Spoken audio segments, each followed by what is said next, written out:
21শে জুলাই মমতা বন্দ্যোপাধ্যায়কে শহীদ মিনারে যোগ দিতে আহ্বান কংগ্রেসের। শহীদ মিনারে 21শে জুলাই পালন করবে প্রদেশ কংগ্রেস। শহীদ মিনারের সভাস্থল পরিদর্শন করলেন প্রদেশ কংগ্রেস সভাপতি শুভঙ্কর সরকার। মমতা বন্দ্যোপাধ্যায়ের 15 বছর সরকারের আমলে বিচার মেলেনি।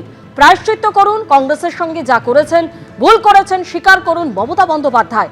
আক্রমণ শুভঙ্কর সরকারের।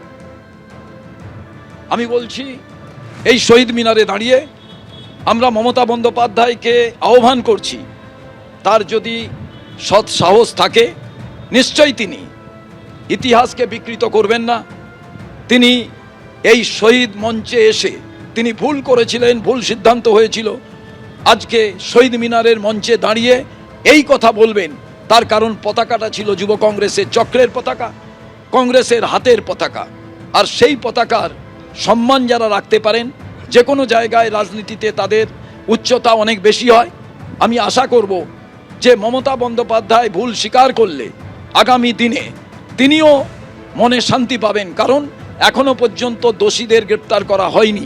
তো মমতা বন্দ্যোপাধ্যায় যদি স্বীকার করে নেন যে আমার দল ছাড়া ভুল হয়েছিল, এই মঞ্চে এসে শহীদদের শ্রদ্ধা জানালে যুব কংগ্রেসের পতাকা, কংগ্রেসের পতাকা, তাকে সম্মান জানানো হবে এবং সেখানে কিছুটা হলেও তার যে কৃতকর্ম, তার জন্য কিছুটা প্রায়শ্চিত্ত হলেও করা যাবে, সেটা যদি তিনি ভাবেন তাহলে এ মঞ্চ সেই সবার জন্যই স্বাগত।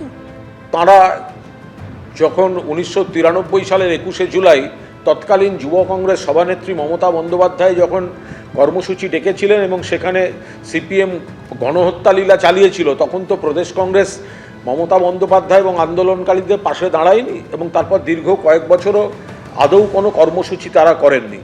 এবার শুভঙ্করবাবুরা কর্মসূচি করতে চাইছে, করতে পারেন, কিন্তু তারা মনে রাখবেন প্রত্যেক বছর বাংলার রাজনীতিতে এই প্রতিষ্ঠা করে দিয়েছেন শহীদ তর্পণের দিনটা, তার নাম মমতা বন্দ্যোপাধ্যায়। তিনি ছিলেন তৎকালীন যুব কংগ্রেস সভানেত্রী, পরবর্তীকালে তৃণমূল কংগ্রেসের স্রোতে, কিন্তু তৎকালীন প্রদেশ কংগ্রেস কিন্তু সেই সময় আন্দোলনকারীদের পাশে দাঁড়ায়নি। আজকে মনে পড়ছে ওটা কংগ্রেসের, সেদিনকে কিন্তু মনে পড়েনি, দায়িত্ব কেউ পালন করেননি।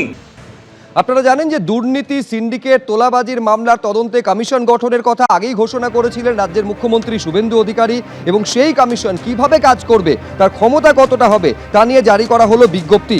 কলকাতা হাইকোর্টের অবসরপ্রাপ্ত বিচারপতি বিশ্বজিৎ বসুর নেতৃত্বে গঠিত হয়েছে কমিশন।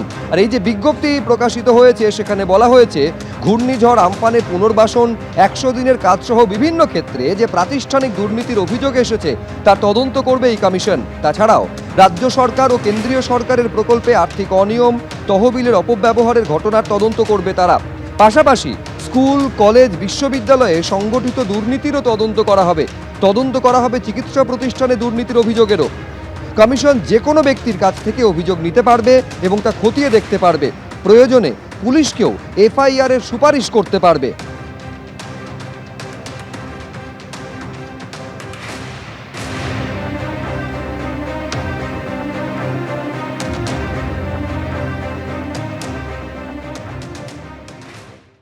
এবিপি আনন্দ, এগিয়ে থাকে, এগিয়ে রাখে।